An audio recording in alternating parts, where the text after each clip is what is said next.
Oi, gente, tudo bem? Eu sou Renata Camargo, do Comida que Abraça, e eu quero te convidar para ouvir o podcast do Mar Alasca, Tomei Gosto. A gente vai falar sobre o Rio Grande do Sul, a gente está lá com o Sargento Léo, e um bate-papo gostoso, bem agradável, a gente contando um pouquinho das nossas experiências e falando também sobre o nosso trabalho de combate à fome e à insegurança alimentar. Valeu, pessoal. É isso. Meu nome é Leonardo, estou segundo sargento no Corpo de Bombeiros Militar do estado de Minas Gerais. Estou aqui para tomar um cafezão com o saudoso Mar Alasca e com a nossa heroína, Renata. Pessoal, fica aí que vai ser excelente o papo. Valeu!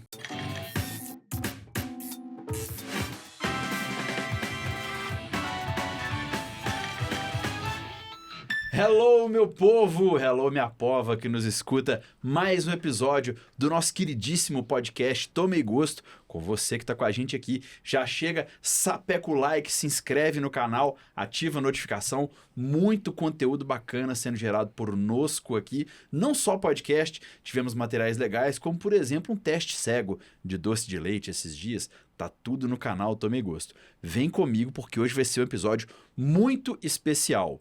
Eu estou falando de pessoas que aparecem quando o ser humano precisa, quando você precisa. Hoje recebemos aqui no estúdio 2 convidados que atuaram nas tristíssimas horas, dias e semanas pós e durante enchentes no Rio Grande do Sul. O que faz um ser humano sair da casa dele para um lugar que está todo destruído? Seja para ajudar no resgate ou para ajudar o saco vazio a ficar em pé para nutrir as pessoas. Vamos descobrir isso e muito mais aqui. Histórias muito legais serão contadas, tá bom? Conto contigo. Se você tá no áudio, faz download do episódio. Se você tá no vídeo, por favor, deixa o like aí, assina o canal, ativa a notificação. Tomei Gosto tá concorrendo a melhor podcast do Brasil no prêmio Melhor Podcast do Brasil. Entra lá, prêmiompb.com.br e vota lá no Tomei Gosto. Pode votar todo dia, tá bom? Vem comigo. Queridos, primeiro as mulheres, Renata e Sargento Leonardo. Renata Camargo, cerveja, café ou vinho? Café. Sargento Leonardo, cerveja, café ou vinho? Cafezão. Cafezão. Eu lembro a você que está vendo a gente que o podcast Tome Gosto é um lance de cachaça seleta de Salinas, Minas Gerais, para apreciadores de todo mundo, produto destinado a adultos. Esses dois são do café? Sim. É isso? Isso aí. Bom, o nosso querido Léo Fará esteve aqui e me contou que bombeiro é chegado num café. Renato, você não é bombeira. Não. Por que você é chegada num café? Menino, você sabe que eu não sei te explicar? A gente, nesse movimento de levantar a bandeira no combate à fome, eu trabalho muito de madrugada, eu trabalho muito à noite, é o horário que eu tenho mais tempo, que eu consigo pensar melhor. Então, o que acontece? Eu confesso que eu extrapolo um pouco o tempo de tomar café durante o dia e aí eu seguro mais a onda de madrugada, onde eu penso, onde a gente consegue elaborar um pouquinho mais sobre essa luta de combate à fome. Renato, você é do Comida que Abraça. Você está falando sobre a luta de combate à fome. O que é o Comida que Abraça?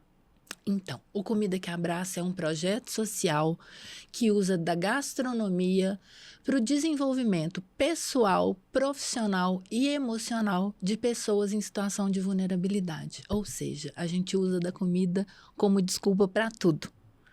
Esse podcast também. Vamos conversar mais. Tá vendo? É isso aí, a gente tem uma luta já há 4 anos de combate à fome e combate ao desperdício de alimentos.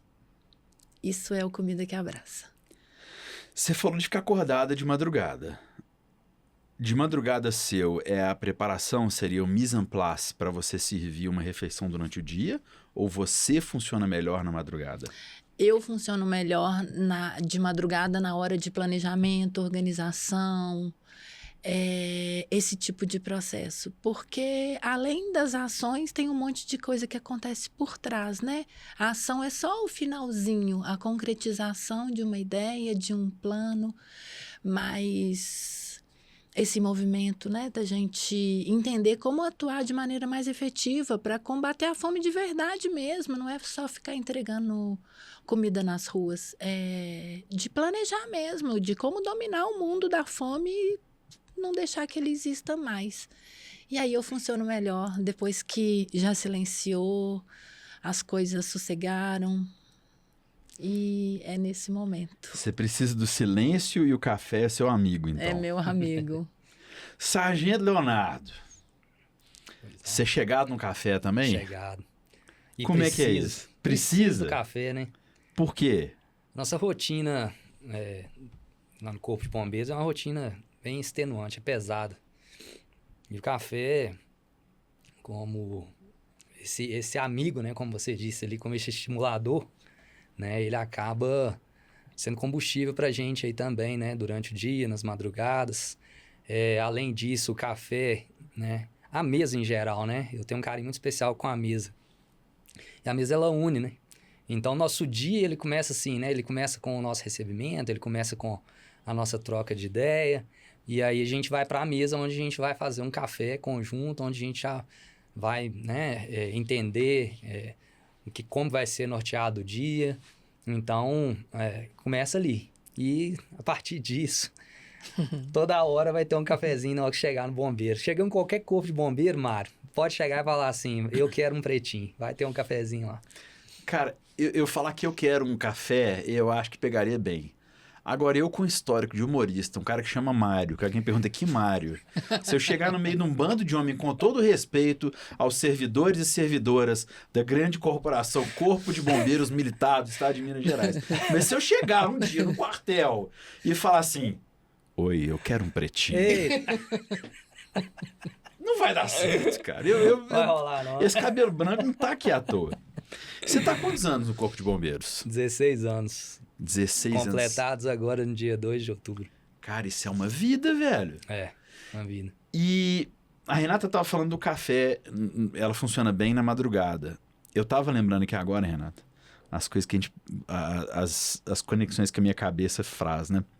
Tem um cantor que é o Billy Joel. Não sei se vocês conhecem, já ouviram falar.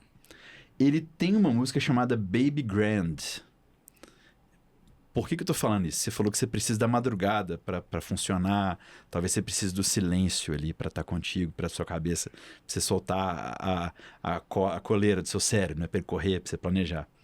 Eu li um livro uma vez de um produtor musical que fala que o Billy Joel recebeu uma encomenda de fazer uma música para ninguém mais, ninguém menos do que o nosso grande pianista cego, que é o Ray Charles. Ray Charles, obrigado. E que aí ele não conseguia ter ideia da música, e tal. Aí ele foi e escreveu uma música do My Baby Grant, que ele fala que de madrugada é a companheira dele, My Baby Grant, que ele chega em casa, ela tá lá, My Baby Grant tá comigo e tal. My Baby Grant é o piano de Billy Joel. E é a companheira dele na madrugada. Que ele vai fazer uma música e entrega pro Ray Charles. Nossa. Ninguém perguntou. Eu tô falando enxerido que eu sou. Obrigado. Perdão. Não, nossa. Sargento Leonardo, você ainda serve em plantão na madrugada ou depois de uma certa fase você consegue escolher mais o plantão? Como é que é isso? Não. São 24 horas ininterruptas o nosso plantão. Plantão operacional, né? De quem trabalha na ponta da lança é essa escala. Então... inicia-se às 8, né? Mas a gente chega por volta das 7 para começar a receber todo o equipamento. São muitos equipamentos, né? E aí vai até às 8 horas da manhã do outro dia. E se acabar, a gente fala que só acaba quando termina. Então, se é necessário for delongar, né? A gente está no meio de uma operação às 8 da manhã. Ela vai terminar às 2 da tarde? Ok, sem problema e vida que segue. Mas então, esse café companheiro da madrugada que a Renata citou aqui, para você ele existe também? Sim, com certeza, com certeza. Na nossa viatura sempre vai ter lá uma garrafinha. Garrafinha não, né? Um galão d'água e algumas garrafas de café. Então, Mas deixa eu te fazer uma pergunta aqui, que não é feio se você me responder que sim. Num turno de 24 horas vai ter dia que vai estar tranquilo. ô Mário, sim, mas essa tranquilidade, ela nunca é absoluta. É, para quem tá de fora, a gente não consegue perceber, a gente acha que é só aquela ocorrência de grande vulto, né? Mas não, o dia inteiro tem ocorrência, seja uma captura de um inseto, seja um risco de explosão, seja um vazamento de GLP, né, gás GLP, seja um risco de derrapagem na pista, o gato na árvore. Então, nunca é absoluto. Então, essa tranquilidade, né? Então, tem momentos de tranquilidade, mas todo plantão ele é intenso, tenso e intenso. Então, na verdade, você não tem uma pausa pro café. O café é a sua pausa. Exato. A gente faz ela acontecer. Faz acontecer. Então, por exemplo, a gente tá na madrugada, vamos atender, sei lá, um acidente veicular. Vítimas, né, presas à ferragem. Finalizou, ali mesmo a gente já faz o debriefing, né, que debriefing é após a operação, a gente vai trocar ideia, falar dos pontos positivos, negativos, etc. Ali tá rolando um café. Entendeu? E bora pra casa. Casa, né, que é o nosso quartel, vamos dizer assim. Eu sei que dentro do Corpo de Bombeiros Militar, o Léo Fará teve aqui, se você curte esse assunto, essa temática do bombeiro, do resgate e tal, tem um papo muito legal aqui no podcast com o Léo Fará também, teve comigo, fã de café, trocando Sim. ideia, foi um papo maravilhoso. Mas o Léo me explicou que existem várias, como se fossem habilitações dentro do Corpo de Bombeiro. Pode ter um cara focado em resgate, Sim. o outro em outra coisa. Você tem alguma área específica que você é formado? Como é que é isso? Lá a gente tem algumas divisões de grandes grupos, né? A gente tem o resgate, que é o atendimento à vítima, atendimento pré-hospitalar, né? Em nível pré-hospitalar. Nós temos o socorro, que são os combates a incêndio, né? Dividido em combate a incêndio urbano, e tem também a área do incêndio florestal, e tem a área de salvamento. A área de salvamento é diverso. Então, desde uma captura de um animal, em perigo e um deslizamento, retirada de vítimas de um deslizamento, de uma enchente, é a área de salvamento. E eu sou especializado nessa área. Inclusive, eu trabalho num batalhão chamado DEMAD, né, que é o Batalhão de Emergências Ambientais e Respostas a Desastres. E nesse batalhão, nós temos um pelotão, né, que é o pelotão de busca e salvamento, ao qual eu estou inserido, que atende as ocorrências de salvamento, em geral. Muito bem. Renato, qual que é a sua formação? Por que você foi parar? Por que você foi fazer o Comida que Abraça? Eu sou formada primeiro em turismo, tive uma agência de turismo por uns 15 anos. Já tinha os meus filhos criados e queria estudar de novo. E aí eu não queria estudar nada que fosse me tomar muito tempo. Eu queria me ocupar estudando. Fui fazer gastronomia. Fiz gastronomia e aí eu me apaixonei por servir as pessoas. E aí eu fui meio que fazendo uma transição de carreira, abandonei o turismo e abri um restaurante. E a gente ficou com esse trabalho na área de alimentação por uns 10 anos. E aí a pandemia veio. Chegou a pandemia, a gente precisou de fechar o restaurante, né, naquele primeiro momento. E a gente tinha insumos, né, do restaurante, a compra do mês para trabalhar. E eu queria fazer alguma coisa, eu queria deixar a minha marca escrita. Quem cantava na varanda, sabia cantar, cantava na varanda. Quem tocava, né, ia lá, fazia live. Eu sabia cozinhar. Então, eu falei, bom, eu vou colocar o que eu sei a serviço de quem precisa. Nosso restaurante era dentro do BHTEC, o Parque Tecnológico, com um monte de startup. Uma galera muito boa, né, da gente mexer, cheia de ideias. E aí, eu falei com o pessoal que a gente estava a fim de fazer alguma coisa e já mobilizamos um monte de gente. E E aí nasceu o Comida que Abraça, muito focado na pandemia, em distribuir refeições para quem estava nas ruas, porque o movimento de cesta básica era muito grande, funcionava muito bem, estava rodando muito bem, tinha a Silvinha, tinha o Flávio, o Guilhermina fazendo aquele movimento do 1 milhão, que virou 2 milhões. Então, as cestas básicas estavam funcionando, mas a galera da rua que vivia da venda de pano de prato, da balinha no sinal, né? As pessoas foram subtraídas das ruas, eles ficaram meio à mercê, assim. E como eu sabia cozinhar grandes quantidades, a gente começou a preparar quem tinha marmitex para as ruas e começou. Só que o movimento da pandemia nunca mais que acabava, né? De 3 virou 6, 6 virou 9, 9 virou 12, aí a gente já formalizou o projeto e já começamos uma escola de gastronomia para pessoas que venceram as ruas e egressos do sistema prisional. Então, toda oportunidade que a gente tem de trabalhar com a gastronomia e transformação, a gente tenta juntar. E nasceu mais ou menos assim essa história. E eu venho de família de voluntários. Minha mãe era voluntária, meu pai voluntário. A vida inteira a gente fez trabalho voluntário e o do meu marido também. Então, eu acho que isso facilitou um pouco as coisas. Então, servir, né, fazer alguma coisa em favor do outro, né, entregar seu tempo em favor do outro, já era uma coisa muito natural da gente, assim, não era nada que eu precisaria planejar demais para abrir um espaço, não tinha isso.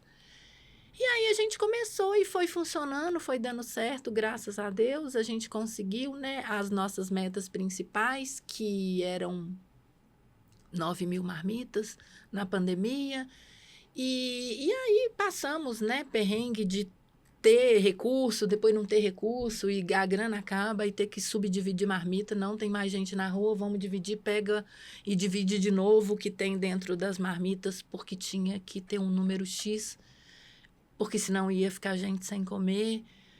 Nós passamos um perrengue, mas foi. E pegou fogo, você tá do lado do bombeiro, conta aí pra ele, a gente dá uma dica pra não pegar fogo de novo, como é que foi? Ai, pegou fogo, isso é uma coisa A gente tá rindo, né, mas pegou fogo. Mas Essa é tranquila. Esse podcast é muito doido. pegou. Mas foi bom, você acredita? Foi bom? Porque foi, Léo, uma das coisas que impulsionou muito o projeto, sabe? Bem ou mal, a ação social, ela depende de visibilidade e credibilidade. Sim. Né? Credibilidade a gente vem construindo devagarinho e fazendo o que a gente pode para mostrar o nosso trabalho da maneira mais transparente possível. E visibilidade não tem jeito, precisa de um Mário para, né, ajudar a gente a andar um pouquinho mais longe. E o fogo foi um. O que aconteceu? Isso era lá em 2021. O projeto nasceu em abril de 2020, final de 2020 a gente formalizou e já não cabia mais, já estava pequeno. Eu sabia que o espaço era pequeno, eu precisava de mudar, mas eu não tinha coragem. Eu estava meio cagona, assim, de mudar, porque a gente depende de doação. E o projeto tá pegando fogo. Tava, mais ou menos. E o que Nós tamo rindo acontece? em cima. Tinha que trocar, mas eu não tinha coragem. E aí eu acho que alguém aí dos invisíveis que comanda esse negócio falou, você não vai trocar, não? Então taca o fogo nisso e tudo acontece. E aí um dia a gente trabalhando na cozinha, a gente não, porque eu não estava, só tinha os voluntários do sábado trabalhando, a mangueirinha do gás estava muito encostada no forno, então eu acho que ela ainda era daquela de plástico, Sim. a não adequada, deixar bem claro isso, e aí ela derreteu. E aí começou a sair fogo ali. E era muito simples de resolver, né? Era só virar a chavinha do gás, né? E você vê a importância de fazer esses treinamentos, Verdade. né? Porque eu, por exemplo, se eu tivesse lá, não tinha acontecido o incêndio. Eu saberia como agir. Porque eu sei que um botijão de gás, ele não explode dessa forma, né? Então, eu saberia agir. Mas os voluntários não souberam. Isso é ruim, estranho falar, né? Mas foi bom, porque eu não sei, tinha um repórter assim debaixo da janela, começou a pegar fogo, o cara já estava lá fazendo uma reportagem, então teve uma visibilidade grande, muita gente, pessoal, ajudou a gente a divulgar demais, muita divulgação que teve, E aí o projeto passou para um outro estágio mesmo, sabe? E a gente conseguiu entender a força de quando a gente junta muita gente. E aí acabou. Agora ninguém me segura mais, porque eu quero juntar gente. Isso, e só vira esse microfone um pouquinho para você, ó. Pois não. Vira ele, ó. Aí Assim. pronto. Senão nós não temos problema. Eu fiz esse prelúdio aqui, tô fazendo um cafezinho. Não sei se já cheirou a hora que Já eu moí cheirou. pra vocês dois, já deu um cheirinho gostoso. Tô cheirando. Nós vamos terminar essa prensa francesa agora. Porque é o seguinte, eu vou até tirar esse aqui pra dar credibilidade pra mim. O que eu quero falar? Eu acho que vocês dois são pessoas anormais. Por quê? Diante de um incêndio, o povo foge. Vocês vão para o incêndio, você vai para um desastre. Quando tem um desastre natural, quando tem uma pessoa em perigo, a maioria das pessoas se afasta. Você procura a gente que está com fome. Vocês não são normais. Eu sou humorista, eu sei como é que é isso. O goleiro de futebol também não é. E vocês foram para o Rio Grande do Sul também, trabalhar como voluntários. Antes da gente falar do Rio Grande do Sul, deixa eu dar um toque da Cachaça Seleta, que é a nossa patrocinadora de Salinas para o mundo, apreciadores de todo mundo. A Cachaça Seleta é deliciosa, é uma cachaça de alambique, mesmo com a produção em larga escala. Toda a cachaça produzida pela Seleta mantém o processo de fabricação artesanal de ponta a ponta. As canas são selecionadas. O processo de fermentação é caipira, com ingredientes naturais. Tem muito mais. A destilação é feita em alambique de cobre, o armazenamento em tonéis de barris de madeira, proporcionando alta qualidade ao produto, e muitas delas são madeiras brasileiras, como, por exemplo, a amburana, que é aquela seleta natural, que tem gente que fala umburana também. Amburana ou umburana, os dois valem, tá bom? São rótulos para todos os paladares, mais de 40 anos de história. A seleta vem conquistando apreciadores mundo afora, se tornando a cachaça artesanal de alambique mais vendida e reconhecida no Brasil e no mundo. Eu que sou mineiro, quando eu tô fora de BH, eu chego no restaurante, tem cachaça? O cara fala assim, tem seleta. Eu falo, ai, que alívio. Algum de vocês dois toma cachaçinha de vez em quando? Eu não tomo. Que pena. O senhor toma, sargento? Não. De farda, não pode falar, mas vocês vão ganhar um kitzinho da Seleta, não tem problema. Toda a produção da Seleta está concentrada em Salinas, conhecida como a capital nacional da cachaça.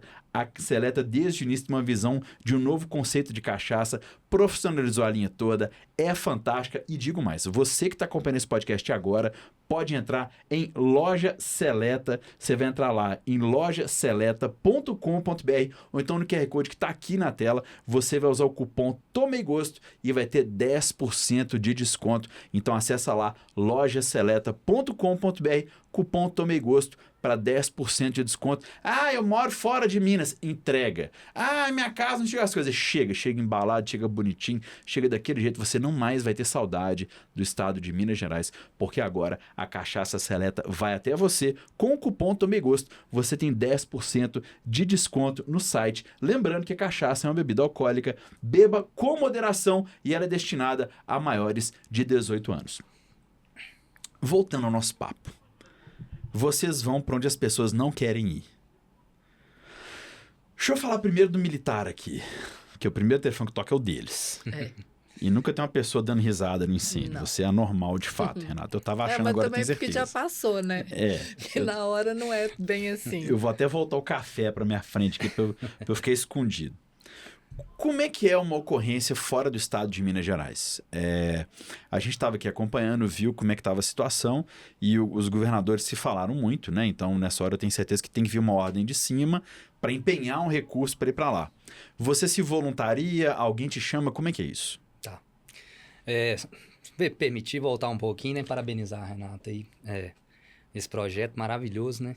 Acho que é atrelado a Gandhi mesmo, que fala muito de servir, né? Mas acho que é Gandhi mesmo. Quem não e virou um clichê, né? Quem não vive para servir, não serve para viver. Né? Isso aí eu acho que é uma máxima, eu acho que é isso mesmo. E essa normalidade eu acho que é isso mesmo. Eu acho que é um parafusinho. Eu acho que a seleção, ela vê exatamente esse parafusinho que falta, sabe? E eu acho que é necessário mesmo faltar, né? Porque a gente precisa de estar nesses locais onde que ninguém vai querer estar mesmo, né? E aí, como que funciona, Mário? O Corpo de Bombeiros do Estado de Minas, ele atua, né?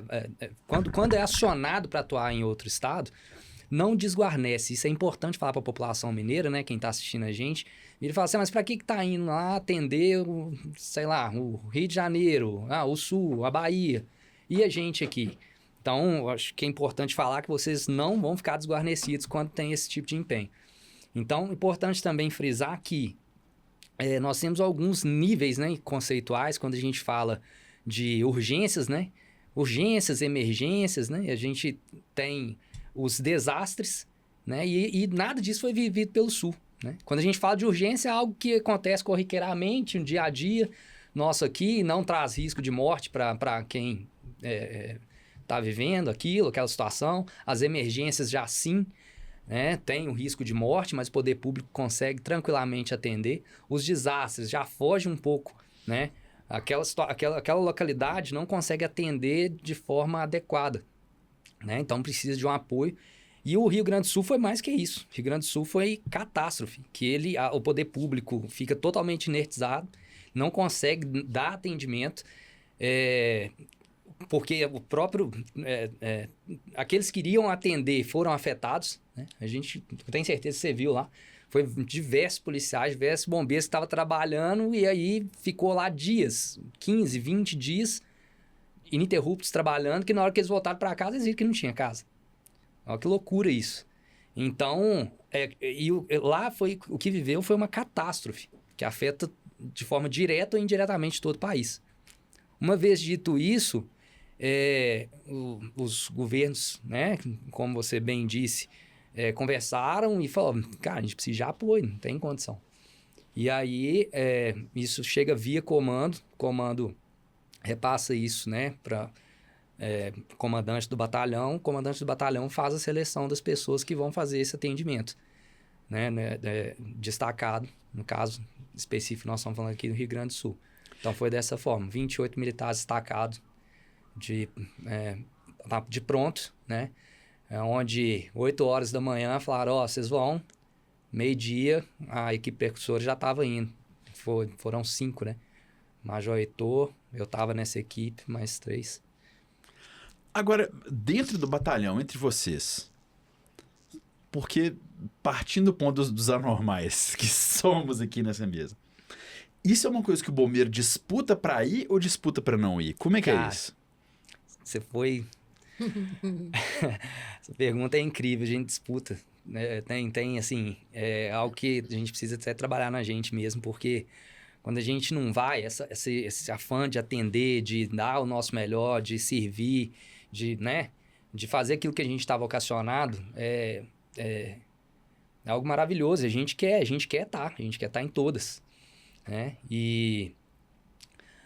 Mas não é sempre possível, né, que vá todo mundo. Mas pode ter certeza, nós temos lá em torno de 6 mil militares, né, um pouco mais.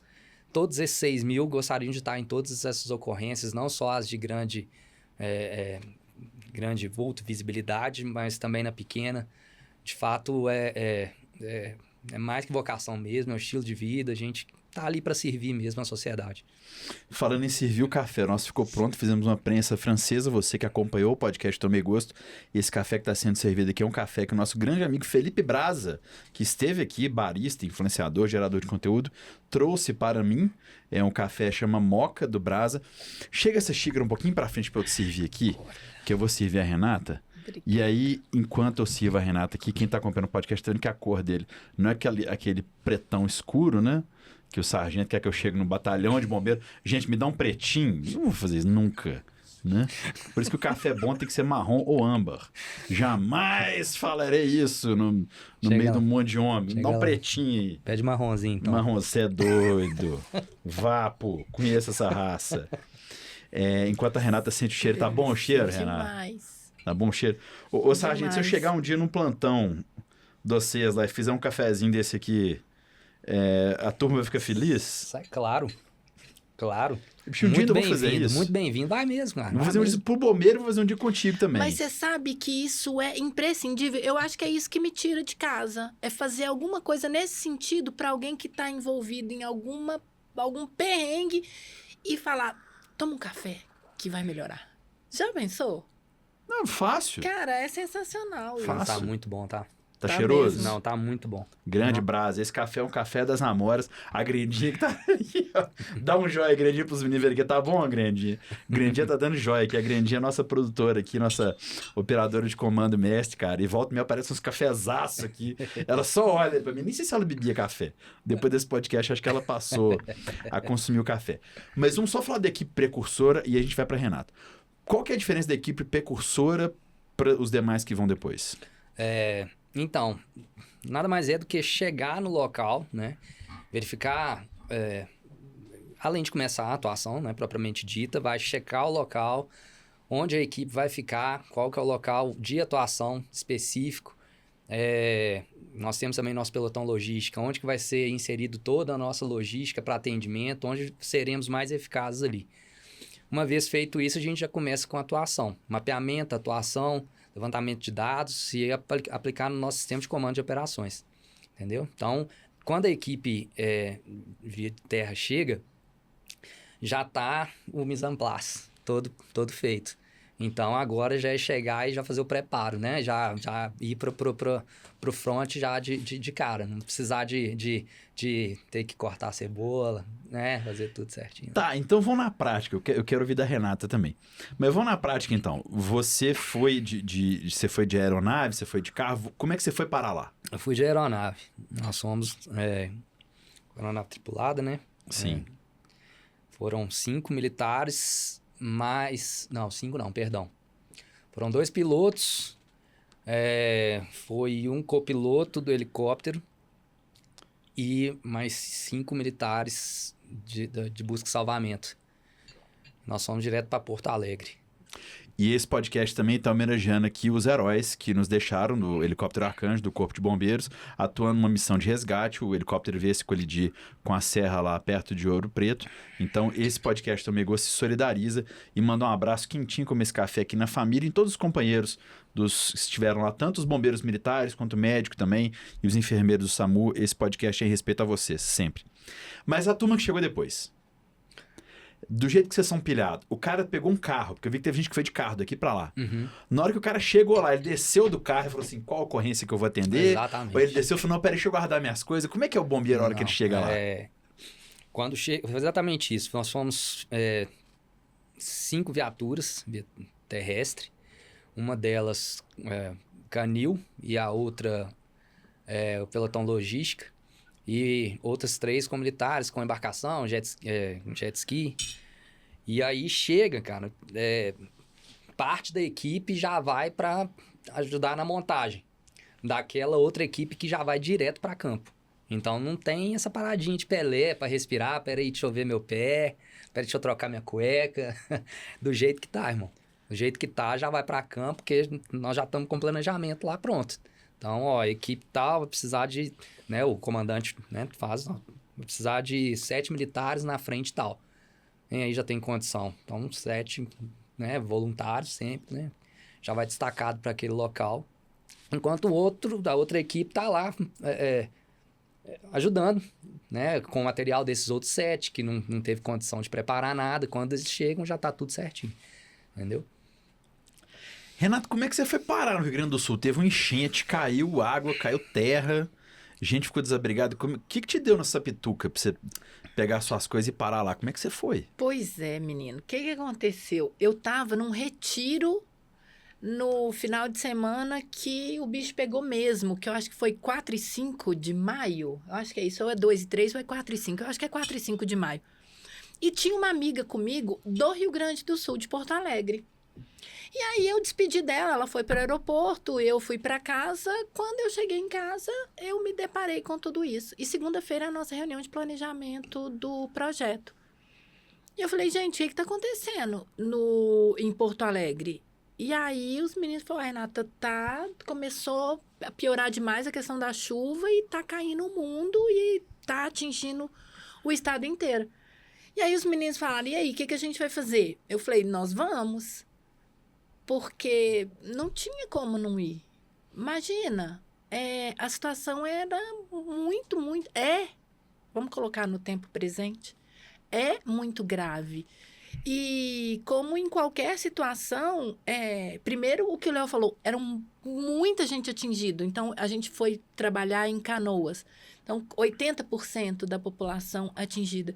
Então, essas pessoas precisavam de algum tipo de Qual que é a apoio população de Canoas? básico. Vamos ver aqui no Google. Cara, olha, eu sei que o bairro mais atingido, só o bairro mais atingido tinha 50 mil pessoas. Eu não sei o número Eu também total, sei. não. População...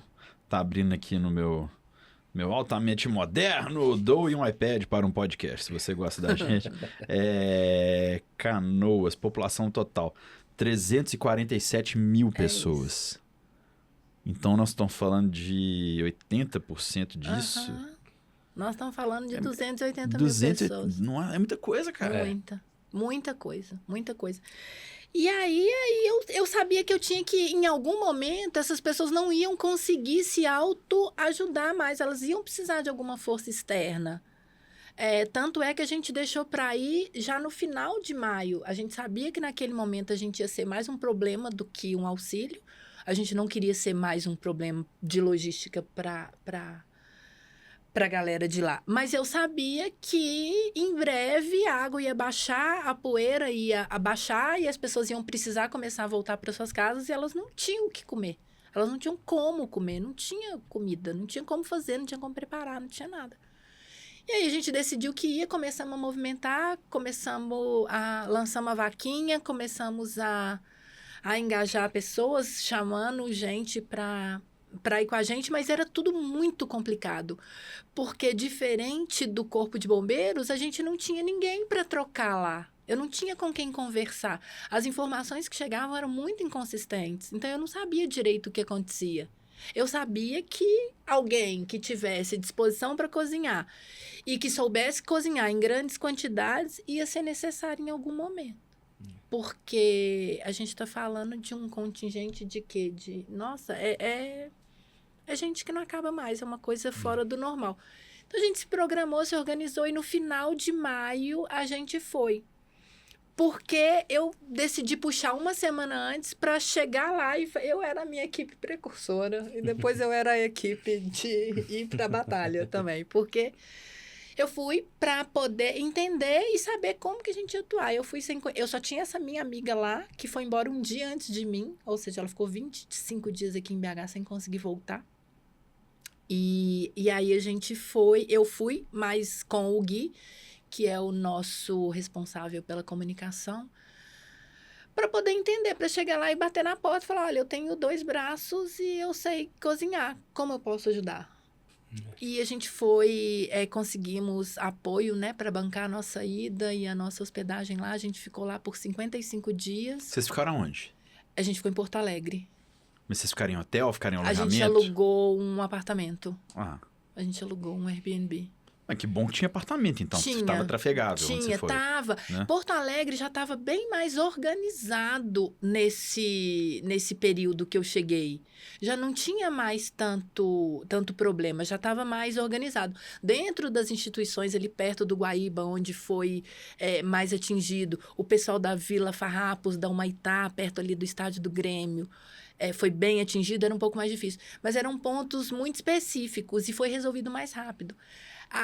O que não aconteceu com um monte de cidade. Eldorado do Sul foi embora com Deus, sabe? Com Deus. Eu não consigo imaginar. Eu não sei se o Léo teve lá quando ainda tinha água. Sim, eu fui, não tinha mais água. Mas eu vi as marcas que eram acima da minha cabeça. Eu tenho 1,73 m, então eu sou alta. Então as marcas eram assim. Eu ainda não conseguia conceber que ele tinha água. Sabe quando você olha, o meu cérebro, eu acho que é registro mesmo, não tem registro disso para o cérebro, isso é impossível de acontecer. Eu vi uma cidade totalmente destruída, né? Eu fiquei em Canoas todo esse tempo e eu vi a cidade completamente destruída, dia após dia, nada mudava. Mas onde que você cozinhava? Como é que você fazia? Nossa, isso é uma história, o Mário, porque o que rolou? Eu cheguei, não conheci ninguém, saí batendo de porta em porta, mapeei o que tinha de projeto rodando, o que tinha cozinha, rodando, cozinha em igreja, cozinha em abrigo, cozinha em MST, e tudo tipo de cozinha. Eu saí batendo na porta e não conseguia, estava tudo mais ou menos funcionando. E dentro de uma tragédia dessa, é difícil você conseguir se organizar. E ainda receber gente de fora querendo trabalhar, sabe? Eu entendi essa luta.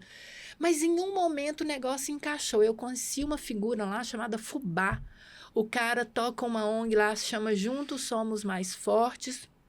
Ele teve a sede dele completamente destruída, conseguiu uma sede emprestada, um local emprestado para ele conseguir cuidar da galera.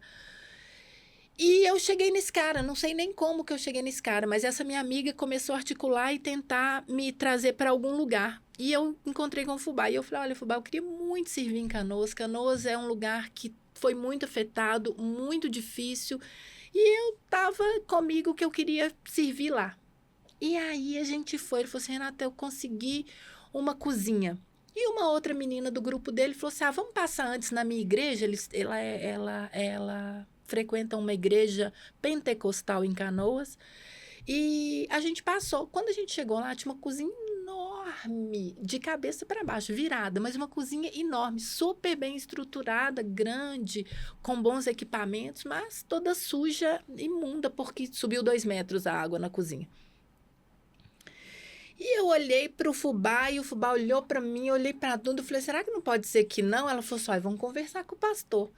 E aí o pastor falou assim, pode, a gente pode juntar todo mundo e fazer isso acontecer. Eu sei que no sábado a gente chegou lá, na sexta-feira foi liberada a cozinha, deixaram a gente usar.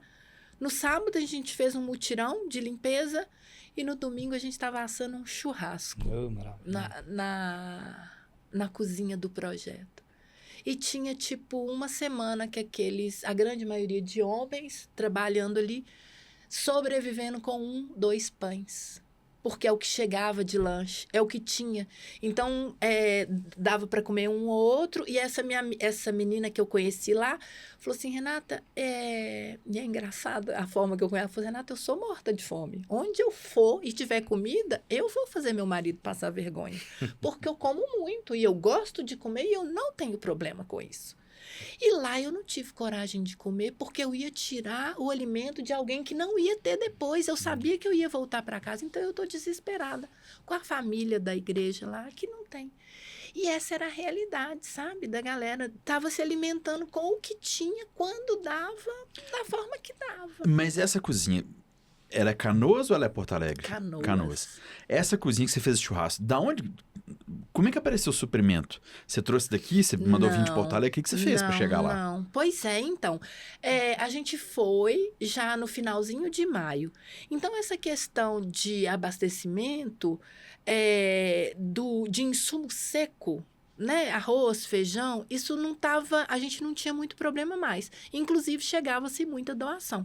A gente não tinha muito acesso a proteína, legume, isso era um pouco mais difícil, mas existia, e a gente tinha recurso para adquirir, para comprar, né? Se tivesse para vender, a gente conseguiria comprar, porque a gente tinha apoio financeiro para isso.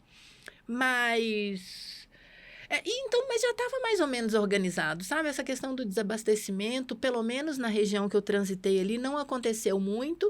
As pessoas não tinham era condição mesmo de comprar e nem de produzir. Então, assim, o desabastecimento aconteceu no inicinho, mas depois não mais. Sargento, mata esse café aqui, que eu acho que vou ter que fazer o outro, que o papo aqui tá bom. Agora. A Renata estava falando que ela chegou... Ele deve estar mais frio, mas como esse é um café bom... Tranquilo. Eu tenho certeza que ele vai ficar agradável. Com certeza. Eu acho que nós temos água aqui para fazer mais um. Se não tiver, nós vamos dar um jeito de fazer 2 durante o podcast. Raras as vezes que sai 2 cafés no meu podcast. Mas hoje vai ter. Só o caso de fazer um coado aqui, porque lavar essa prensa e voltar durante o papo talvez seja complicado. Sargento, eu vi... Vamos voltar atrás aqui. A Renata já chegou, já trabalhou lá na nossa linha do tempo. Falando de você. Você é da equipe precursora, chegou lá, viu que tinha tudo. Você me explicou que vocês têm um batalhão, um pelotão de logística que chegou e ficou responsável por fazer tudo, né? O que eu aprendo é que o bombeiro, ele é treinado, doutrinado, e pelo que você me fala, ele é feito também para atuar nesse ambiente, né? Sim. De escassez de muita coisa. Mas a Renata está falando comigo aqui de alimentação.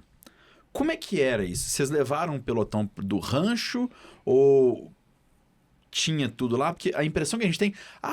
Minas Gerais mandou X bombeiros, 10, 20, 30, 40, 50. O Pedro Scooby foi lá de jet ski, de moto aquática. Vocês chegam e ficam num ponto e ficam agindo em torno daquilo, e ali vocês resolvem alimentação, vocês têm que dormir também, né? Descanso e tal, ou cada um vai para um canto? Como é que é isso? Tá. Então, Mário, voltando no que a Renata falou, ela foi cirúrgica em um ponto. Ela falou o seguinte, eu não queria chegar lá e me tornar um problema. O brasileiro é um povo maravilhoso. A gente não tem noção da força do nosso voluntariado, da força, né, assim, da empatia mesmo, da compaixão do ser humano brasileiro. E na hora que o pau tá quebrando, ele ombra mesmo o irmão dele, fala, vai cair, se cair, vai cair junto. Isso que a Renata falou é de extrema importância, principalmente para quem tá assistindo. Ela fala assim, cara, eu vou ajudar. Até para ajudar, a gente precisa de estar... a gente precisa de seguir um norte adequado para ajudar. Complementando no que ela disse, se eu vou para um local de desastre, sem nenhum tipo de recurso, eu me torno um problema. E aí vem naquela frase que ela falou, eu não consigo nem comer porque eu tô vendo aquele outro que tá passando fome. Como é que eu consigo comer? Então, todo mundo que tem a intenção de ajudar, ele precisa de entender que ele precisa de ser autossuficiente. Assim como ela muito bem fez. E assim, o Corpo de Bombeiros Militar de Minas, ele, não só de Minas, todo o Brasil, a gente temos uma doutrina bem forte já no que diz respeito à atuação no desastre, onde nós não podemos ser problema para aquela localidade. Não podemos ser problema para o poder público. A gente não pode chegar lá e falar assim, beleza, chegamos e agora eu quero um lugar para me dormir. Agora, e aí, que hora que eu rango? Não. Então, como que a gente trabalha? A gente temos, como disse, nosso pelotão logística, mas como equipe precursora, a gente não vai ter nada de logística chegando. Nossa própria logística ali é básica. Então, a gente chega, monta nosso acampamento, a gente vai se virar ali naquele local. E, mesmo para toda a equipe, quando tiver toda a equipe reunida, a gente tem nossa cozinha de campanha, que a gente chama.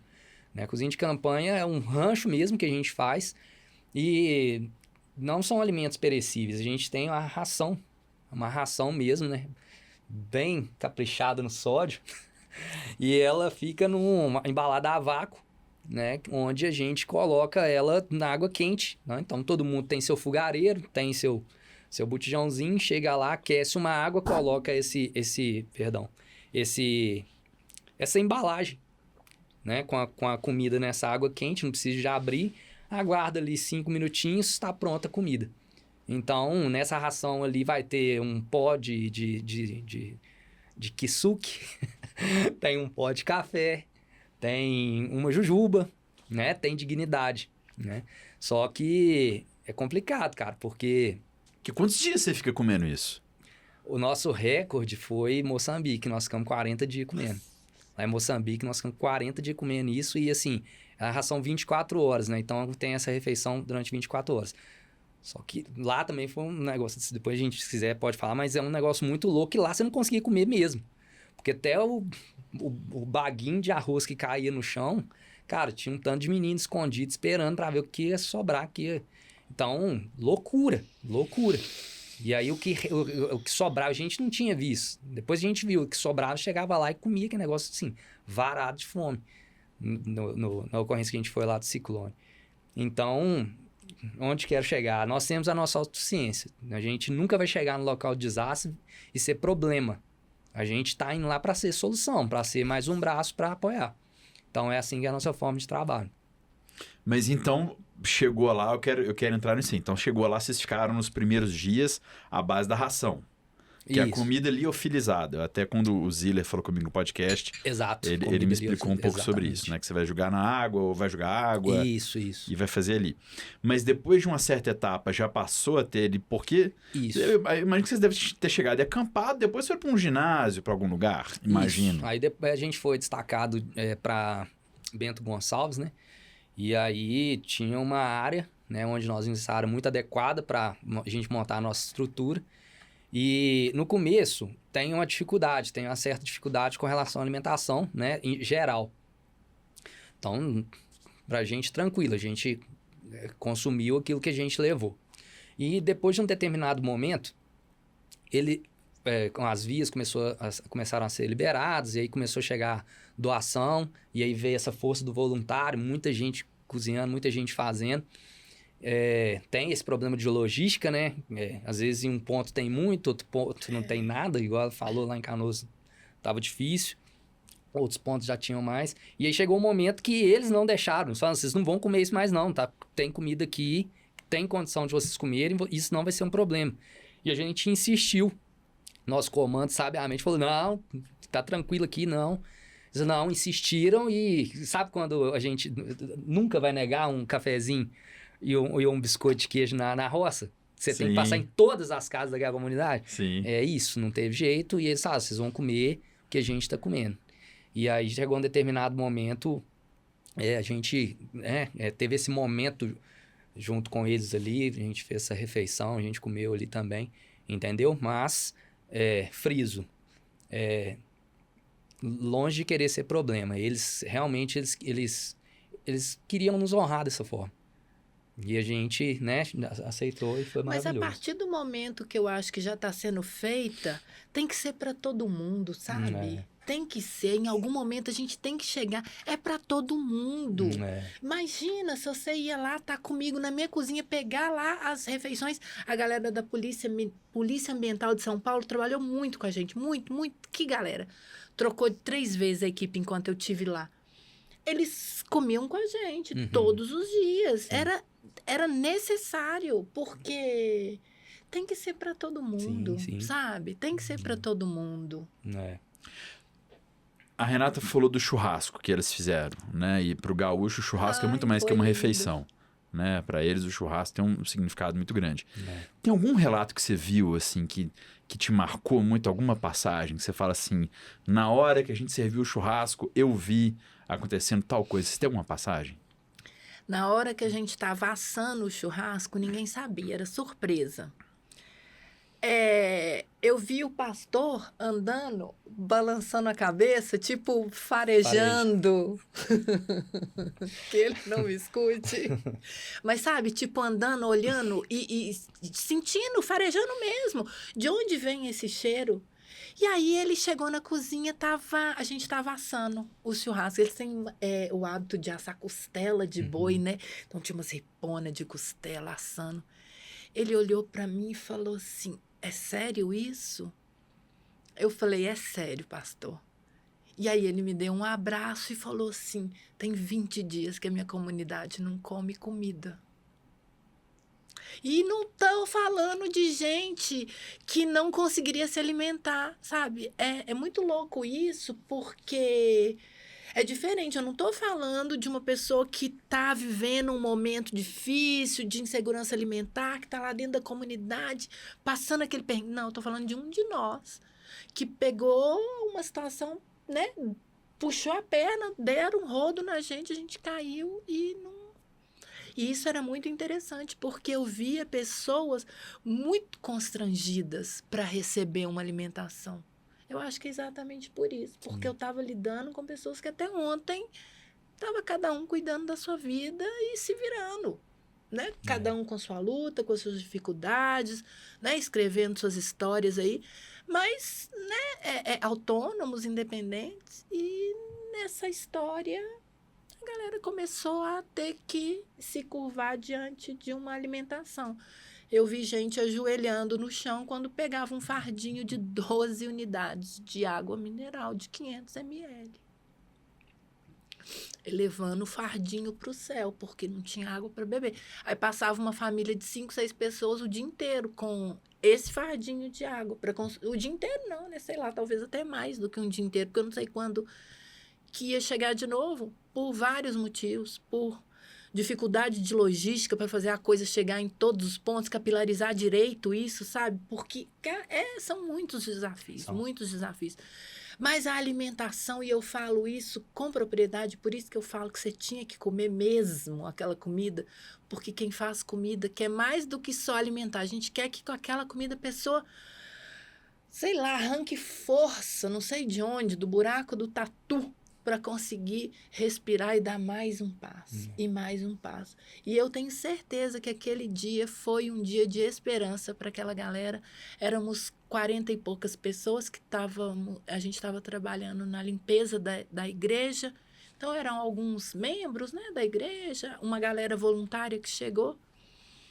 E a gente conseguiu, sabe, confraternizar, comendo em prato, com garfo e faca, depois de mais de 20 dias. E não é depois de mais de 20 dias fora, né, do país, ou não comendo uma comida assim ou assada. É depois de 20 dias vivendo dias terríveis, onde tiveram que arrastar as famílias com água pelo joelho, sem saber o que ia acontecer.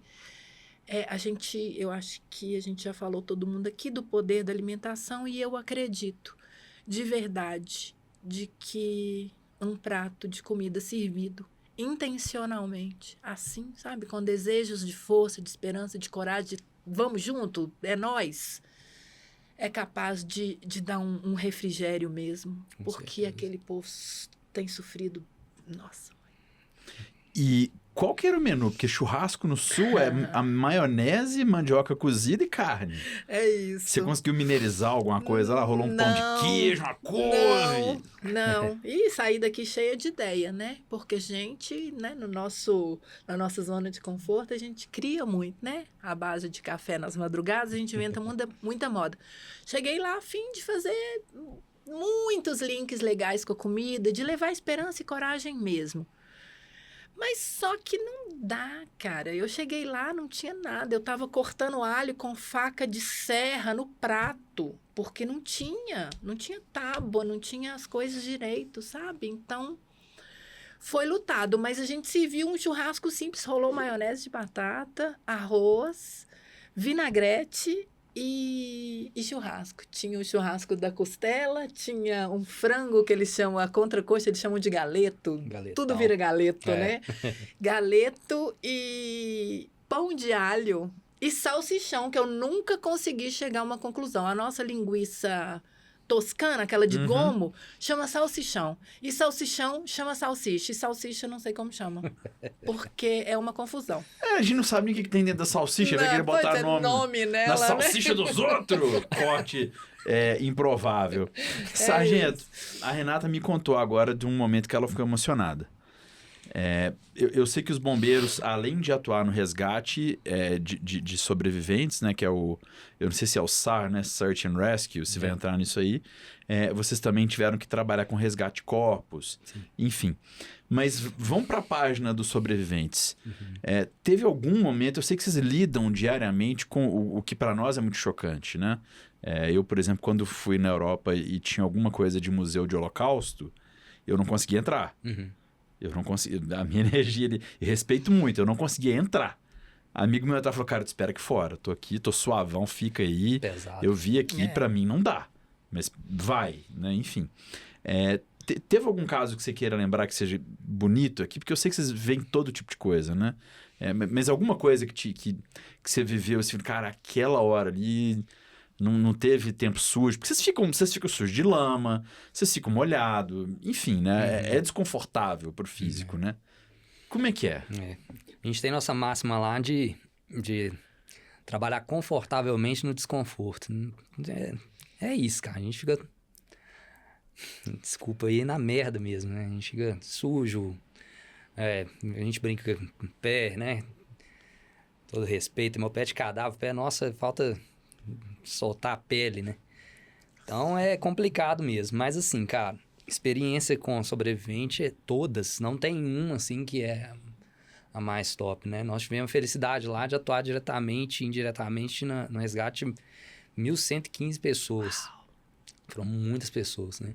Tanto via terrestre, né? E muito em Bento Gonçalves, que apesar de ter sido essa catástrofe hidrogeológica, né? Lá em Bento Gonçalves foi mais deslizamentos de terra, né? Movimento de massa.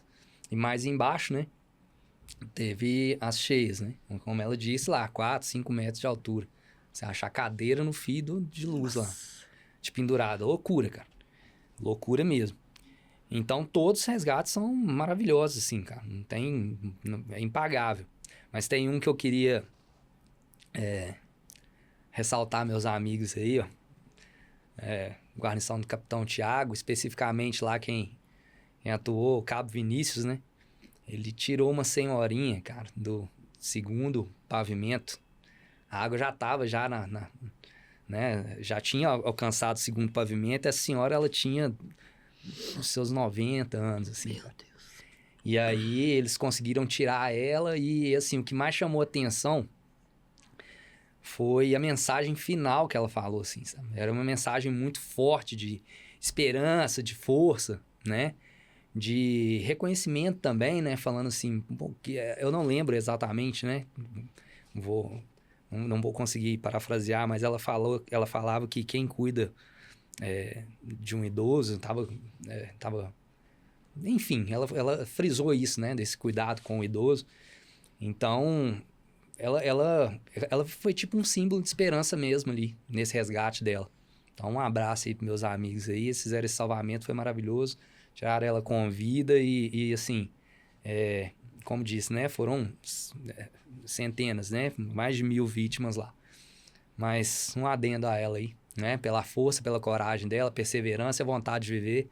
Acho que isso aí faz toda a diferença. Total. A nossa pegada, a gente que sai daqui de Minas Gerais, vamos falar do civil voluntário, vamos falar do bombeiro militar também, que tá voluntariado lá, Sim. tá? Porque quer, né? Eu sei que a nossa polícia é bicentenária. E o Corpo de Bombeiros no começo era atrelado à polícia depois que se separou. Sim. No ponto de vista de troca de doutrina, intercâmbio de condutas e tal, uma experiência dessa, eu tô falando agora com a cabeça do cidadão que tá, pô, tirou o bombeiro daqui e mandou pra lá. Você já explicou. É feito para que não falte. Mas assim, esse tipo de experiência, o que ela forma para vocês? O debriefing, né? Quando você volta mais o quê? Cara, mais humano, né? Cada vez mais humano. Longe que as pessoas pensam desse bombeiro herói, desse bombeiro que... Todo lugar que a gente vai, né? Eu costumo dizer que a gente deixa algo e leva algo, né?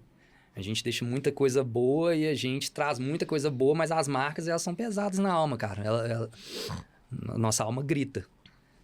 E a gente volta mais humano, cara. A gente volta com um olhar diferente, a gente volta valorizando ainda mais quem tá perto, nossa família. E a gente entende de fato, né? O que é ser empático, né? A gente entende o que é de fato, o que é o sorrir com os que riem, chorar com aqueles que choram. E é isso, cara. Não consigo expressar de outra forma. Por mais que dói na gente, né? Por mais que é difícil, a gente... Sabe por quê, cara? A gente fica naquela... A gente não vai conseguir resolver tudo. Né? A gente não vai conseguir resolver o problema do mundo. A gente não vai conseguir colocar comida na boca de todo mundo, né? A gente não vai conseguir salvar todo mundo, mas assim, uma vítima, cara, ela faz toda a diferença, né? O butterfly effect, né? A gente não sabe o que essa vítima salva aqui, o que vai gerar amanhã, né? Assim, esse girar, né? Dessa grande órbita nossa aí. Então, resumindo, né? Para não ser... É isso, a gente volta mais humano mesmo. E os nossos equipamentos funcionaram lá? O que a gente levou de carro, de bote, de moto aquática? Funcionou. O nosso helicóptero, o Arcanjo? Funcionou. Funcionou? Cara, funcionou maravilhosamente. É bem complicado, né? Porque na enchente ela pega tudo, né? Então a roupa que estava estava no guarda-roupa, agora ela tá na cruzamento da rua A com a rua B. Então, na hora que o jet ski passa, que ele faz a sucção, aconteceu. Puxou a roupa, quando vê tem que parar, consertar, por aí vai. O barco tá passando, mas tá passando por cima da fiação. Quando vê, pega uma hélice A gente tem uma equipe SAF, né? Nossa equipe é SAF, então leva equipamento reserva. Mas funcionou, graças a Deus, o BOA, né? Com os nossos arcanjos, os nossos anjos lá. Conseguiu tirar a gente demais também. Foi maravilhoso, cara. Graças a Deus a gente... Os nossos arcanjos são anjos, eles estão mais próximos do céu. Esse dia alguns foram, mas em breve todos iremos. Isso. Renato, o que te fez voltar diferente para BH? Nossa. É isso, a gente volta mais gente mesmo, né? E mais gente até com a gente mesmo. A gente tem que se dobrar muito é igual eu falei, eu saí daqui cheia de ideias, querendo trocar com as pessoas, falar de receita de família, sabe? Mas eu acho que por pura inocência mesmo, de chegar e imaginar que vou ter vou estar num ponto acima do que o que eu encontrei na real. Então, acho que é uma dose de otimismo até.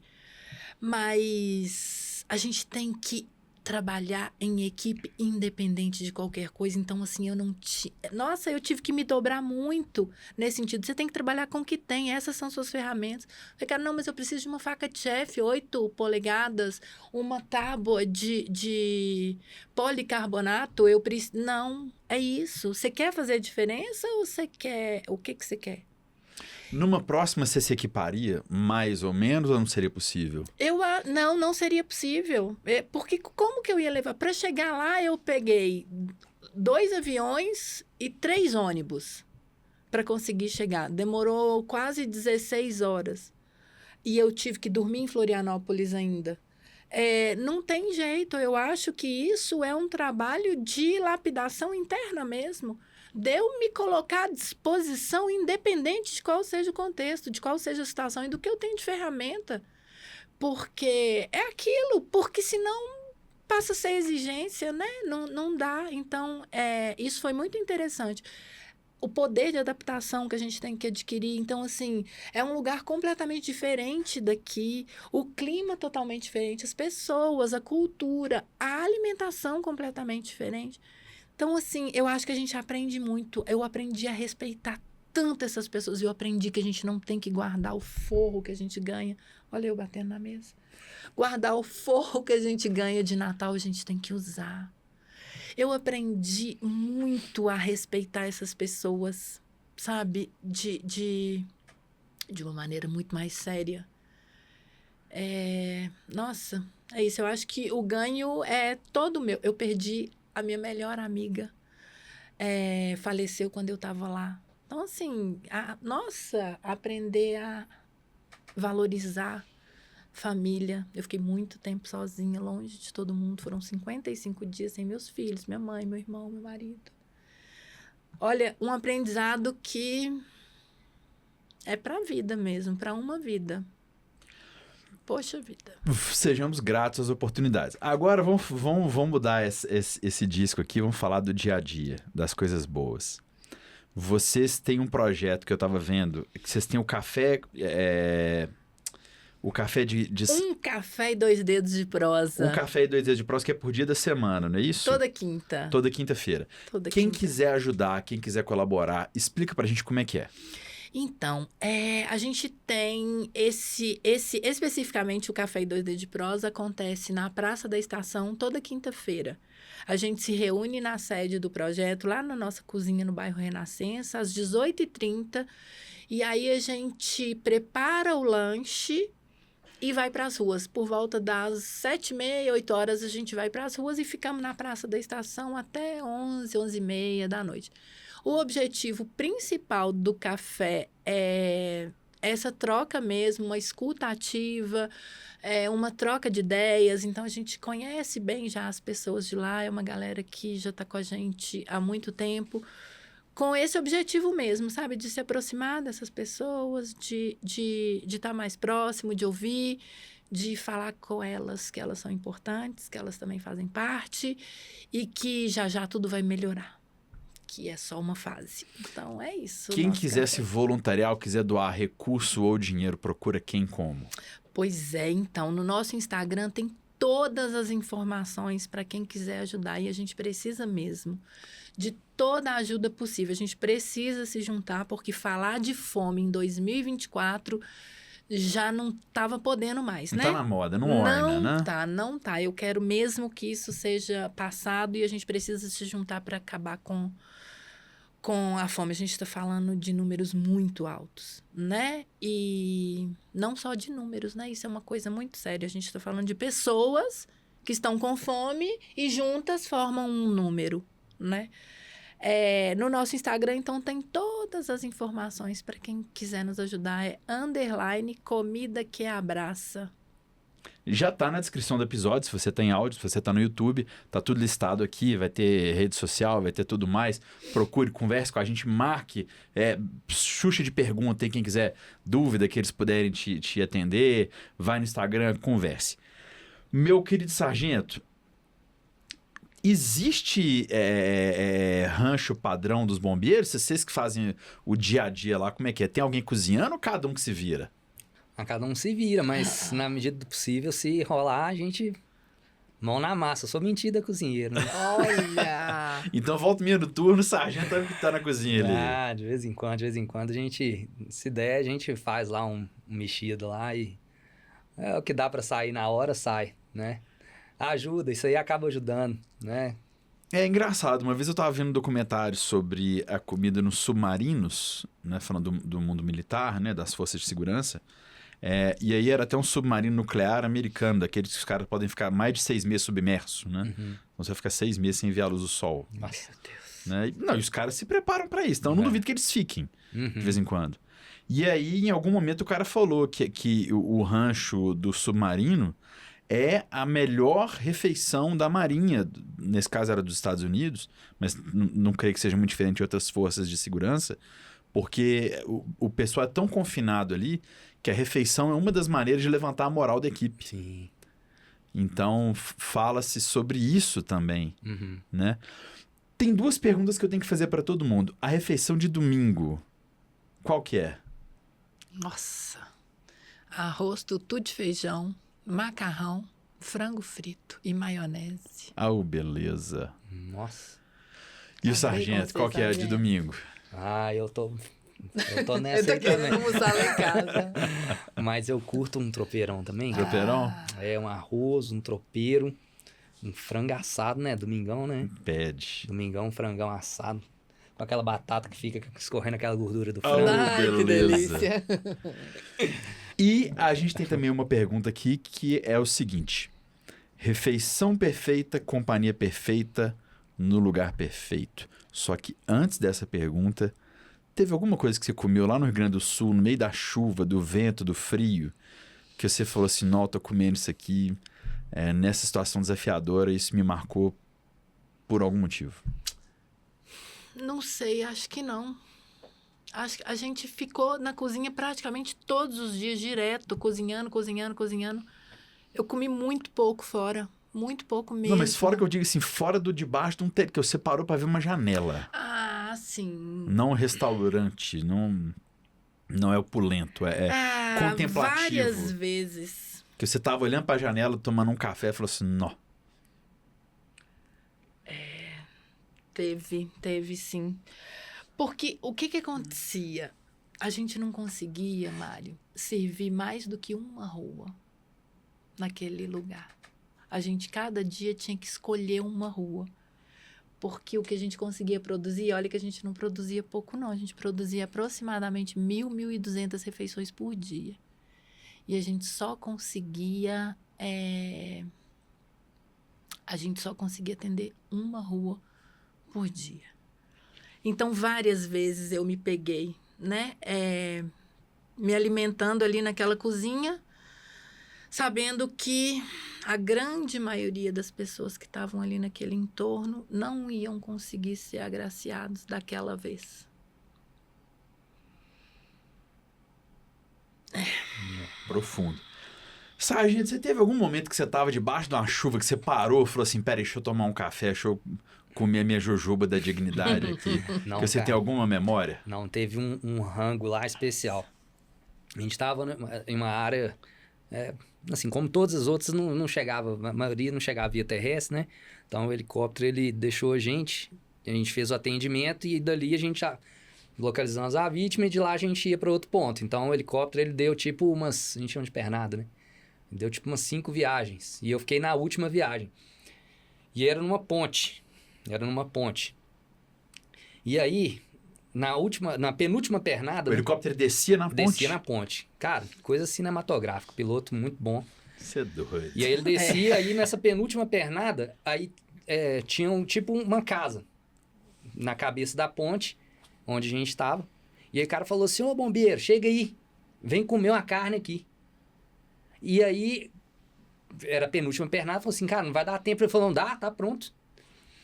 Cara, era um restaurante que tava todo ferrado e tinha escorregado, né? Tinha tido um movimento de massa que afetou parte do restaurante. Não tinha luz e tava tudo perdendo. E aí tava lá uns 5 gaúcho lá. E, cara, tava lotado de chuleta com ovo frito. Oh, beleza. E nós tava varado, né? E tava com muita fome, muita fome. Tava eu, Subfaria e o Vinícius, que eu comentei dele aqui. E aí ele falou assim, não, dá tempo, pode vir, tá pronto. Aí nós corremos, quando o helicóptero saiu, era coisa rápida. Cara, nós comemos, tipo, pagamos de Tasmania mesmo. E nós comemos, tipo, umas 3, 4 chuletas em menos de, tipo, 3 minutos, sei lá. E ovo frito e aquilo, cara, deu uma dignidade. Aqueles caras, eles viam a gente comendo com um prazer. Sabe? Tipo assim, ele falou assim, vai perder tudo. Come tudo se aguentar. E ainda pra eu, falou assim, não, leva o que sobrou aí. Leva lá pros seus amigos também. Aí você ainda voltou com a quentinha pra galera? Cada chuletaça mesmo, cara. Eu falei, cara, que maravilha. Isso me marcou, sabe? Me marcou, assim. E, assim, ele tava perdendo tudo. Ele tinha perdido tudo, né? E ainda ele... Cara, isso deve ter sido... Eu vi no olho do cara que aquilo foi prazeroso demais pra ele. Né? Mesmo na hora que ele ia perder aquilo, ele ainda conseguiu atender. Não tenha dúvida. E foi de massa. saber que tava compartilhando e entregando uma coisa... Pô, eu tenho, né, alimentação, eu fico muito na pilha mesmo. Porque o rala que esse povo tem, gente, não tem igual. Eu fico dentro de uma cozinha segura, num ambiente que eu conheço e domino. Eles estão descendo lá na ponte. A ponta da flecha, Pois né? então, né? Quando as pessoas falam, você vai pra linha de frente. Linha de frente meia boca, né? Que eu vou pra linha de frente, fico lá atrás, escondida ali no meu fogãozinho e tal. Você tá louco? Tinha gente enfrentando animal no telhado. Quando a gente entregando marmita, a pessoa, olha, desculpa, eu não tô conseguindo comer porque tem uma vaca em cima do meu telhado e eu não consigo que a prefeitura tire. Então, tipo assim, você entrava lá na casa da pessoa, tinha uma cabeça de vaca, assim, caída pra dentro da sala da pessoa. Tipo, há 30 dias. Gente, então vamos acabar esse podcast aqui pra cima. Os relatos são maravilhosos. Eu tenho certeza que se a gente tivesse 10 horas de papo, a gente teria 10 horas de coisa muito legal aqui. Mas é bom que dá um gostinho de quero mais. Vou tentar, tô tendo ideias aqui, tentar fazer um cafezinho um dia com as turmas aqui, vamos ver se a gente consegue organizar isso. Mas eu preciso que antes de a gente encerrar esse papo, vocês me falem. Refeição perfeita, companhia perfeita, no lugar perfeito. Você estudou hotelaria. Eu quero que você saia desse lugar aí que você estava e você me fale uma refeição com entrada, prato principal, sobremesa, num lugar legal com boas companhias. Eu não admito não como resposta. Nossa, mas eu tenho 2 minutos pra pensar? Então tá, sargento, você foi eleito. Dançou, sargento. De pé 1, 2, 3, 4. Sempre pronto, Sargento, né? refeição perfeita, companhia perfeita, no lugar perfeito. Dá. Vamos lá. Entrada, prato principal, sobremesa. Entrada, prato principal e sobremesa. Se quiser trocar algum deles por outra coisa, não tem problema. Então, vamos lá. Uma entrada... não vou ser muito chique, né? Deve, a entrada é sua. Então vamos lá, uma saladona de polvo. Olha, um salada de polvo, sargento Leonardo. Tá. Peraí, mas é alface e polvo ou é aquela polvo com cebola cortadinha e tal? Não, é uma salada fria de polvo, não é bom. Bom sou eu, salada de polvo é fantástico, velho. Excelente. Você é louco? Eu vou misturar tudo, né? Não tem Vai, nada é com seu, nada. velho. Comida perfeita, cara. Vai ser uma massa. Vai ser uma massa, vai ser um nhoque. Nhoque de quê? Pesto. Nhoque de pesto. Olha, o Sargento tá sargento gastando. Leonardo está Gastando. gastando. Gastando nhoque de pesto. Sem proteína, só nhoque tá bom. Tá ótimo. Então tá bom. Sobremesa. Sobremesa, vai ser o doce de leite da minha mãe. Ei, beleza. De onde é que é sua mãe? Delícia. Ela é daqui mesmo. Daqui de BH? É. E ela faz? Doce de leite dela é muito bom. Olha, Ou que ela fez um doce de sensacional. leite com giló. Uau, que massa! Cara, que louco. Qual que é o nome dela? Geralda. Dona Quero Geralda. conhecer Se a você Dona é um dia que Geralda. precisa doar doce de leite, eu assino. Eu sou tarado com doce de leite. E quem que tá na mesa contigo, sargento? Minha família, né? Minha esposa, meu recém-nato, meu Ah, que recém-nascido lindo. lá. Deus abençoe. Amém. Romeu. E o lugar perfeito é a mesa da minha casa. Mesa da minha casa. Coisa Minha linda. esposa Cristiane, um beijo, obrigado por tudo. E é a nossa mesa. Tá lindo, pô. Subimos o sarrafo aqui, Subimos, Renata. eu me dei acho mal. bom você ter uma boa ideia aí. Eu me dei mal. Vamos lá, refeição perfeita. Onde é que é? Olha, a refeição perfeita é na mesa da minha casa também. Mas eu queria que fosse numa mesa, numa praça, Então sabe? é na mesa na Então praça. vai ser na Mesa mesa na praça. Pega a mesa da sua casa e leva pra Dá praça. pra praça, pode. Pois é. Com a companhia perfeita, Sim. todo mundo que sente fome. Pô, então você tá num jantar coletivo. Coletivaço, é. Mesa comprida. Na praça. Muito bem.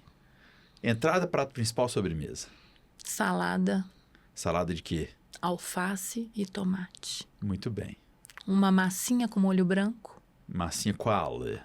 Um linguine Pode ser, Pode. linguine, molho branco. com molhinho branco. E pudim de sobremesa. Fantástico. Fantástico. Lá Se na for- Argentina, eu tive lá agora, eles servem o pudim com doce de leite. Olha. É porque aqui a gente faz aquela calda de caramelo. Lá eles servem o pudim, que eles chamam de flan de leite. E ele vem com menos calda, mas ele acompanha doce de leite do lado. Aqui Olha a gente só. não chegou nessa evolução. A gente pode Pagou de trocar pão uma de ideia queijo com a com dona queijo e Geralda, requeijão, né? É, ué. É isso. Total. E manteiga, não pode que. Pois é. Tem que ter, pô. A gente pode, hein, pensar nessa conversa aí Nó. com a dona Geralda fazendo o doce doce de de leite leite. com jiló e eu faço o pudim. Aí, eu ó, topo, hein? hein? Vai dar Hein? bom, vai dar bom. E ele vai lá e orienta, porque ele Não, eu faço tá café chegado. do pós ali, ué. Aí ele vai mostrando como é que monta Como é que monta, isso Como é que aí, monta? ué. Posso levar um vinho que algum Pronto. parceiro vai nos mandar? Tá vendo? Uma água saborizada, já que ninguém bebe nessa mesa. Tudo bem? Gente, esse papo foi fantástico. Eu quero agradecer muito você, Renata. Desejar sorte pro Comida que Abraça. Tenho certeza absoluta que muitas pessoas que estão ouvindo esse podcast já se interessaram, já seguiram, já deram um pulo lá. Sargento, te agradeço muito. Agradeço também ao Corpo de Bombeiros Militar de Minas Gerais, que facilitou esse papo nosso. Tenho a eles todo o meu respeito. Mais uma vez, dedico aqui esse episódio à memória dos que perderam entes queridos na tragédia do Rio Grande do Sul, mas especialmente aos nossos tripulantes do Arcanjo, toda a tripulação que nos deixou. Dedico a eles também esse episódio. Quero agradecer muito a presença de vocês dois. Dizer que, como vocês estiveram aqui comigo, vocês, a partir de hoje, são embaixadores do Tomei Gosto. Olha, Cada um ganhou um bonezinho só, Tomei Gosto, que tá? coisa mais linda. Quem curtiu o boné Tomei Gosto tá lá no Obrigada. camisologia.com.br. A camisologia que me veste também. Manda essas becas bacanas pra mim. Então, o boné Tomei Gosto pra vocês. Vocês também ganharam um que kit da lindo. cachaça seleta, Ô, mesmo não bebendo, tá?